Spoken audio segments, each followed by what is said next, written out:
भारतीय reserve bank ने वित्त वर्ष 2026-27 की दूसरी मौद्रिक नीति समीक्षा में रेपो रेट को 5.25% पर यथावत रखने का फैसला किया है। आरबीआई गवर्नर संजय मल्होत्रा ने बताया कि ब्याज दरों में कोई बदलाव नहीं किया गया है, जिससे होम, ऑटो और अन्य लोन की ईएमआई फिलहाल नहीं बढ़ेगी। इससे पहले दिसंबर 2025 में आरबीआई ने रेपो रेट में 0.25% की कटौती की थी। रेपो रेट स्थिर रहने से आम ग्राहकों और उद्योग जगत को राहत मिलने की उम्मीद है।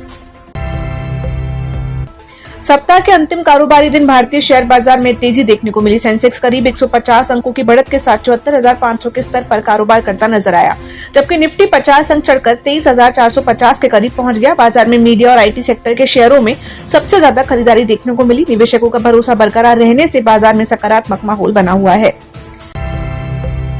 पूंजी बाजार नियामक सेबी की शुरुआती जांच में राजेश एक्सपोर्ट्स पर राजस्व आंकड़ों को बढ़ा चढ़ाकर पेश करने के आरोप सामने आने के बाद कंपनी के शेयरों में 5% तक की गिरावट दर्ज की गई है।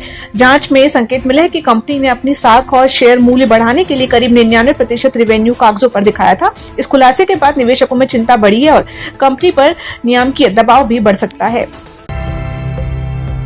सोने की कीमतों में लगातार तेजी बनी हुई है। India Boolean and jewellers association के अनुसार 24 कैरेट सोने का भाव 1,050 रुपए बढ़कर 10 ग्राम के लिए 1,56,000 रुपए पहुंच गया है। वहीं वर्ल्ड गोल्ड काउंसिल के आंकड़ों के मुताबिक दुनिया के केंद्रीय बैंक अप्रैल महीने में फिर से सोने के शुद्ध खरीदार बन गए और कुल 17 टन सोना खरीदा गया। हालांकि भारत ने इस अवधि में सोने की खरीद से दूरी बनाए रखी।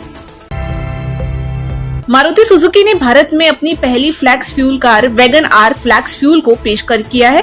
ये कार E85 फ्यूल यानी 85% तक एथेनॉल मिश्रित पेट्रोल पर चलने में सक्षम है। फिलहाल इसे फ्लीट ऑपरेटर्स और ओला उबर जैसी कैब सेवाओं के लिए उपलब्ध कराया जाएगा। कंपनी ने अभी इसकी कीमत का खुलासा नहीं किया है, लेकिन एथेनॉल आधारित ईंधन को बढ़ावा देने की दिशा में इसे एक बड़ा कदम माना जा रहा है। नई तकनीक के अनुरूप कार में कई मैकेनिकल बदलाव किए गए हैं, जबकि इसका डिजाइन मौजूदा वैगन आर जैसा ही रखा गया है।